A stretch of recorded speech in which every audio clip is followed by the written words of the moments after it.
எனதருமை சொந்தங்களுக்கு அன்பான வணக்கங்கள். உறவுகளை எல்லாரும் எப்படி இருக்கீங்க? நீண்ட நாள் இடைவெளிக்கு பிறகு இன்று இந்த ராதியோட குரலை கேட்குறீங்க. எத்தனை பேரெல்லாம் ராதியோட குரலினை மிஸ் பண்ணீங்க? மறக்காமல் கீழே கமெண்ட் பாக்ஸில் கமெண்ட் பண்ணுங்க. கமெண்ட் பண்ணிவிட்டு நம்மளோட வீடியோவை தொடருங்க. பள்ளி பருவத்தில், அதாவது பள்ளிக்கு செல்லும்போது பார்த்தோன்னா, வீட்டில் அம்மா அப்பாட்ட ரொம்ப அடம் பிடிச்சி குழந்தைங்க நாங்கள் பள்ளிக்கே போக மாட்டோம்னு அடம் பிடிச்சி தான் போவாங்க. அப்படியே போனாலும் வாரத்தில் 7 நாட்கள் இருந்தாலும் 5 நாட்கள் எப்போ முடியும், விடுமுறை எப்போ வரும் அப்படின்னு சொல்லிட்டு எல்லா குழந்தைகளும் அவளாக எதிர்பார்த்துக்கிட்டே இருப்பாங்க. இதில் முக்கியமாக பார்த்தோன்னா 80s 90 ஹிட்ஸை சொல்லலாங்க. அவங்க தான் எப்போ நமக்கு லீவு கிடைக்கும் ரொம்ப எதிர்பார்ப்பாங்க. ஸோ அவங்கள மாதிரி அது ஸ்கூல் டேஸும் சரி, லீவ் டேஸும் சரி என்ஜாய் பண்ணவே முடியாதுங்க. ஸோ அந்த லைஃப் திரும்ப கிடைக்காதுன்னு தான் இன்னும் அந்த 80s 90s கிட்ஸ் எல்லாம் சொல்லிக்கிட்டே இருப்பாங்க. அவங்களோட குழந்தை பருவத்தில் நீங்கள் எதை ரொம்ப மிஸ் பண்ணுறீங்க அப்படின்னு சொல்லி கேட்டோன்னா, அவங்க இந்த விடுமுறை நாளில் எல்லாருமே ஒன்று சேர்ந்து கூட்டாஞ்சோறு ஆக்கி சாப்பிட்றது தான் இன்னும் நாங்கள் மிஸ் பண்ணுறோம். இப்போயும் எங்களுக்கு அது கிடைக்குமா அப்படின்னு தான் நாங்கள் ஏங்கிக்கிட்டே இருக்கோம் அப்படிங்கிறாங்க. ஸோ ஒரு சிலருக்கு கூட்டாஞ்சோறுனா என்ன தெரியும். இப்போ நகர்ப்புறங்களில் இருக்கிற குழந்தைகளுக்குன்னா கூட்டாஞ்சோறுனா என்னன்னே தெரியாது. ஸோ அவங்களுக்காக இந்த வீடியோ. அது மட்டும் இல்லை, நம்மளோட கடந்த கால நினைவுகளை திரும்ப மீட்டெடுப்பதற்கான வீடியோவும் இதுங்க. ஸோ நம்மளோட சேனலை ஃபஸ்ட் டைம் நீங்கள் பார்க்குறதா இருந்தால் நம்மளோட சேனல் ஆர்ஜே ராதின்னு சப்ஸ்கிரைப் பண்ணிக்கோங்க. மறக்காமல் பக்கத்தில் இருக்கிற பெல் ஐக்கானை கிளிக் பண்ணிக்கோங்க. காலாண்டு தேர்வுலாம் ஓரளவுக்கு முடிச்சாச்சு. பள்ளிகளுக்கு விடுமுறையும் விட்டுட்டாங்க. ஸோ லீவ் விட்டோனையே இந்த லீவை தானே எதிர்பார்த்துக்கிட்டே இருந்தீங்க அப்படிங்கிறதுக்கு ஏற்ற மாதிரி நம்மளோட சேனலில் குட்டி சப்ஸ்கிரைபர்ஸ் இருக்காங்க இல்லையா? ஸோ அவங்களாம் சேர்ந்து நம்மளோட சேனலுக்காக ஒரு வீடியோ ரெடி பண்ணி கொடுத்துருக்காங்க. ஸோ வாங்க வீடியோக்குள்ளே போகலாம்.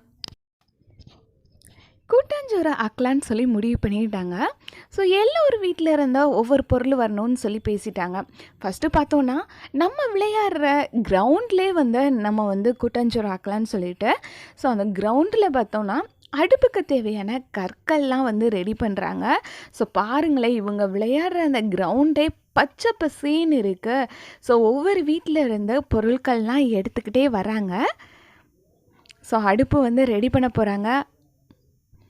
அங்கே பாருங்கள், எங்களுக்கு எந்த ஒரு பொருளுமே வேண்டாம், எங்களோட கை தான் எங்களுக்கு ஆயுதம் அப்படிங்கிற மாதிரி இந்த சிறுவர்கள் அந்த அடுப்புக்காக குழி தோன்றாங்க. அவங்க எடுத்துகிட்டு வந்த கற்கள்லாம் வைத்து அழகாக அடுப்பு ரெடி பண்ணுறாங்க. ஏன்னா கிராமப்புறங்கள்லேயும் சரி, இல்லை வீடு இல்லாமல் இந்த குழந்தைகள் கூட்டாஞ்சோறு ஆக்குறதும் சரி, ஸோ இந்த மாதிரி தான் பண்ணுவாங்க. ஏன்னா பெரியவங்க யாருமே உதவி இருக்காது. சின்ன குழந்தைகள் தான் இந்த மாதிரி கூட்டாஞ்சோறு ஆக்கி சாப்பிடுவாங்க. ஸோ இதோட டேஸ்ட்டு எப்படி இருக்குங்கிறத நான் லாஸ்ட்டாக சொல்கிறேன். ஃபஸ்ட்டு இவங்க எப்படிலாம் கூட்டாஞ்சோறு ரெடி பண்ணுறாங்க அப்படிங்கிறத இந்த வீடியோவில் பார்க்கலாம். இந்த கூட்டாஞ்சோறு ஆக்குற நேரத்தில் பார்த்தோன்னா, நீ பண்ணு நான் பண்ணு அப்படிங்கிற எந்த ஒரு போட்டி பொறாமையுமே இல்லாமல் எல்லா குழந்தைகளும் ஒன்று சேர்ந்து ஒரு மனதாக இந்த கூட்டாஞ்சோறு ஆக்குவாங்க. ஸோ அடுப்பு ரெடி பண்ணிட்டாங்க, பானை வச்சுட்டாங்க, ஸோ எண்ணெயும் ஊற்றிட்டாங்க, தாளிக்கிறதுக்கான ஜாமான் எல்லாமே போட்டுட்டாங்க. ஸோ இது சின்ன குழந்தைகள்னால அவங்க வீட்டிலேருந்து என்னென்ன கொண்டு வந்தாங்களோ எதையுமே வேஸ்ட் பண்ணாமல் கொண்டு வந்த எல்லாத்தையுமே சமையலுக்கு பயன்படுத்துகிறாங்க. ஸோ சரி ராதி, நீங்கள் சமையல் பண்ணிக்கிட்டே இருக்காங்கன்னு சொல்கிறீங்க, என்ன சமைக்கிறாங்க அப்படின்னு தானே எதிர்பார்க்குறீங்க. ஸோ அதையும் நான் சொல்லிடுறேன். என்னென்னா, அவங்க இன்றைக்கி கிரிக்கெட் மேட்ச் போகலான்னு சொல்லிட்டு எல்லாருமே சேர்ந்து ஆளுக்கு வீட்டில் இருந்த என்ட்ரன்ஸ் ஃபீஸ்க்காக கொஞ்சம் கொஞ்சம் மணி வாங்கிட்டு வந்திருக்காங்க. கொஞ்சம் கொஞ்சம்னா எவ்வளோனுங்க, ஒரு 5 ரூபா இல்லைன்னா 10 ரூபா தான் வாங்கிட்டு வந்திருப்பாங்க. ஸோ அதை போயிட்டு நம்ம கிரிக்கெட் போவேன்னா நம்ம சமைச்சு நம்ம சாப்பிடுவோம் அப்படின்னு சொல்லிட்டு அவங்க கொண்டு வந்த அந்த 5 10 இந்த ருபீஸ்லாம் சேர்த்து கடையில் போயிட்டு சிக்கன் வாங்கிட்டு வந்திருக்காங்க. ஸோ அவங்க பாருங்கள், சிக்கன் க்ளீன் பண்ணிகிட்டு இருக்காங்க இல்லையா? ஸோ சிக்கன் வாங்கிட்டு வந்திருக்காங்க. எவ்வளோ வாங்கியிருக்காங்க ராதி அப்படின்னு கேட்காதீங்க. ஸோ அவங்கக்கிட்ட இருந்த அமௌண்ட்டுக்கு கொஞ்சமாக வாங்கியிருக்காங்க. இது போதும் அப்படின்ட்டு இதை வச்சு சமைச்சு சாப்பிட்லாம் அப்படின்னு சொல்லி பண்ணியிருக்காங்க.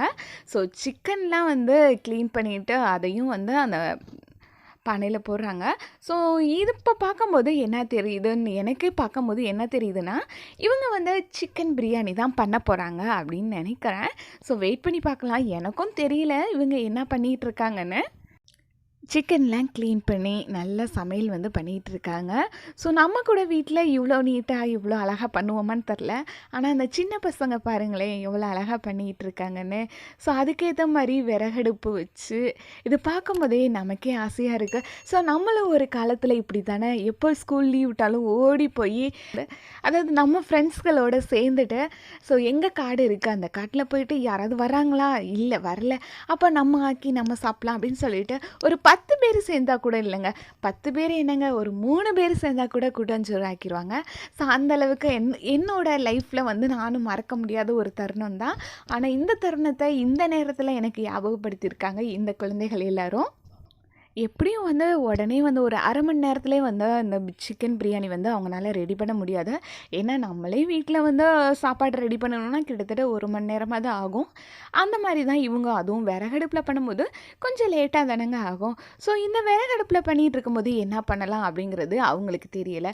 ஸோ ஒரு சிலர் வந்து சமைச்சிட்டு இருந்தாலும் ஒரு சிலர் வந்து சுற்றி இருந்தால் இவங்க எப்படியெல்லாம் சமைக்கிறாங்க அப்படின்னு சொல்லிட்டு வேடிக்கை பார்த்துக்கிட்டே இருக்காங்க. ஸோ அவங்க வந்து எல்லாமே மசாலாலாம் போட்டு ரெடி பண்ணிட்டாங்க. ஸோ அடுத்து அரிசி போடுறாங்க. அரிசியும் பாருங்களேன், எங்களோட கை தான் எங்களுக்கு ஆயுதம் அப்படிங்கிற மாதிரி 2 கையில் வந்து எடுத்து போடுறாங்க. ஸோ இதெல்லாம் வந்து பார்க்கும்போது பரவாயில்ல, இந்த காலத்து பசங்க கூட இன்னும் வந்து அந்த 90 ஹிட்ஸ் மாதிரி இவங்களும் வந்து மாறிட்டு வர்றாங்க அப்படிங்கிறது தான் தெரியுது. எல்லோரும் சொல்லுவாங்க 2K ஹிட்ஸ்க்கு ஒன்றுமே தெரியாது, 2K ஹிட்ஸ்க்கு ஒன்றுமே தெரியாதுன்னு. ஆனால் இல்லைங்க, அவங்க பாருங்கள் 90 ஹிட்ஸையே அடித்து சாப்பிட்ருவாங்க போல். அந்த அளவுக்கு வந்து இப்போ வந்து இவங்க முன்னாடி வந்துட்டாங்க. அரிசி போட்டாங்க, உப்பு போட்டுட்டாங்க. ஸோ ஓரளவுக்கு வந்து சமைச்சு முடிக்க போகிறாங்க. ஏன்னா வந்து பிரியாணி கொஞ்சம் வெந்தாவே போதும் இல்லையா?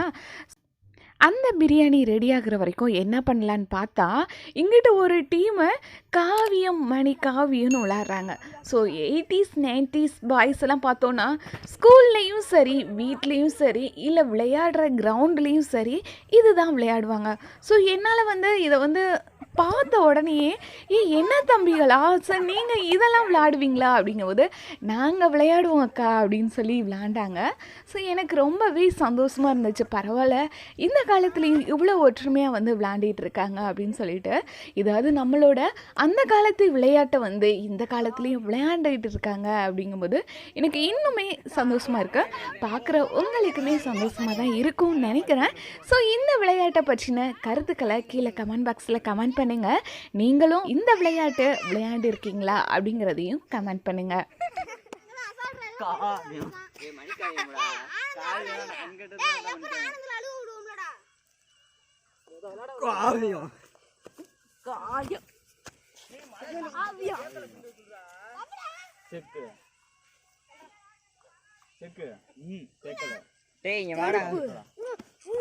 இங்க ஒரு செருப்பு கிடக்கும், இந்த செருப்பு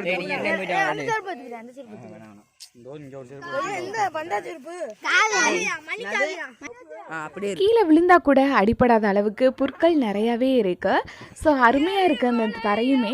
ஸோ அதை தொடர்ந்து பார்த்தோன்னா எங்கே பிரியாணி ரெடி ஆயிடுச்சா அப்படின்ட்டு விளையாண்டுட்டே ஒரு பையன் வந்து பார்க்குறான். ஸோ பிரியாணியும் நல்லா வெந்து ரெடி ஆகிடுச்சு. ஸோ அடுத்தது வந்து தம்பு தான் போடணும் அப்படிங்கிற மாதிரி அவங்க ரெடி பண்ணுறாங்க. ஸோ இதில் எப்படி தம் போடுவாங்க அப்படிங்கிறது தான் எனக்குமே வந்து ஆச்சரியமாக இருக்குது. ஏன்னா இவங்க வந்து கொண்டு வந்த எல்லா அரிசியுமே போட்டுட்டாங்க. அளவு தெரியாமல் அந்த பானை எவ்வளோ பிடிக்கும் அப்படிங்கிறது தெரியாமல் நிறையா போட்டுட்டாங்க. ஸோ இங்கே பாருங்கள், சாப்பிட்றதுக்கு பக்கத்து வீட்டில் இருக்கிற வாழை மரத்தில் இலை வந்து கட் பண்ண போயிட்டாங்க. ஸோ அந்த இலையை கட் பண்ணிவிட்டு அந்த பிரியாணிக்கு எப்படி தம் போடுறாங்கன்னு பாருங்கள். சமைச்சுக்கிட்டே இருந்தாங்க. ஸோ ஈவினிங் ஒரு 4:00 ஸ்டார்ட் பண்ணியிருப்பாங்கன்னு நினைக்கிறேன். சமைச்சுக்கிட்டே இருக்கும்போது பார்த்தோன்னா, அங்கே பாருங்களேன் உங்களுக்கே தெரியும் சொட்டு சொட்டா விழுகுது. ஸோ மழை வந்துருச்சு. எப்போ நல்ல வேளை பிரியாணி சமைச்சு முடிச்சதுக்கப்புறமாவது மழை வந்துச்சு அப்படின்னு தான் நம்ம நினச்சிக்கலாம். பாருங்க அந்த பசங்க அந்த மழையில் எவ்வளோ வேகமாக ஓடுறாங்கன்னு. இங்கே பாருங்க அந்த பிரியாணியும் கொண்டுட்டு போய் எப்படியாவது ஒரு இடத்துல வச்சு சாப்பிட்றலாம் அப்படிங்கிற மாதிரி தான் போகிறாங்க. அந்த மழை வந்துருச்சு. கிட்டத்தட்ட பார்த்தோன்னா ஒரு 6, 6:15 ஆயிருக்கும். ஏன்னா பாருங்கள் அவங்களுக்கு பின்னாடி எல்லாமே இருட்டிருச்சு. இருட்டாக இருக்குது பார்த்தீங்களா. ஸோ இவங்களுக்காகவே பார்த்தோன்னா அந்த வர்ண பகவான் சும்மா லைட்டாக தூரிட்டு போயிட்டாரு. ஸோ நல்லா இருட்டிருச்சு. அந்த இருட்டில் இருந்தாலுமே நாங்கள் வந்து ஒன்றா சமைச்சோம். ஸோ ஒன்றா சாப்பிட்டுட்டு தான் நாங்கள் வீட்டுக்கு போவோம் அப்படிங்கிற மாதிரி எல்லாருமே உட்காந்துருக்காங்க. இங்கே பாருங்கள் உங்களுக்கே வீடியோவில் தெரியும். எல்லாருமே எவ்வளோ குட்டி குட்டி பசங்கன்னு பாருங்களேன். இவ்வளோ குட்டி பசங்க சேர்ந்து அவங்களுக்கு தெரிஞ்ச பிரியாணி சமைச்சிருக்காங்க. ஸோ டேஸ்ட் எப்படி இருக்குன்னு அவங்கக்கிட்ட கேட்டால் சூப்பராக இருக்குது அக்கா, சூப்பராக இருக்குக்கா அப்படின்னு சொன்னாங்க. ஸோ உண்மையிலே வந்து தம்பிகளா உங்களை நான் ரொம்பவே மிஸ் பண்ணுறேன். ஏன்னா என்னை கூப்பிட்ருந்தா நானும் வந்திருப்பேன். பட் ஆனால் வந்து நீங்கள் வந்து என்னை கூப்பிடாமல் நீங்களாக சமைச்சிட்டீங்க. பட் இருந்தாலுமே வந்து நெக்ஸ்ட் டைம் வந்து உங்களை நான் கூப்பிட்றேன்க்கா அப்படின்னு சொல்லியிருக்காங்க. ஸோ அவங்க என்னை அடுத்த நாள் கூப்பிடுவாங்க அப்படிங்கிறதுக்காகவே நான் வெயிட் பண்ணிகிட்டே இருக்கேன். ஸோ அந்த நாள் எப்போ அப்படிங்கிறத வந்து அடுத்த வீடியோவில் பார்ப்போம். இந்த வீடியோ உங்களுக்கு பிடிச்சதுன்னா லைக் பண்ணிக்கோங்க, கமெண்ட் பண்ணிக்கோங்க, மறக்காமல் உங்கள் உறவினர்களோட ஷேர் பண்ணிக்கோங்க. நன்றி.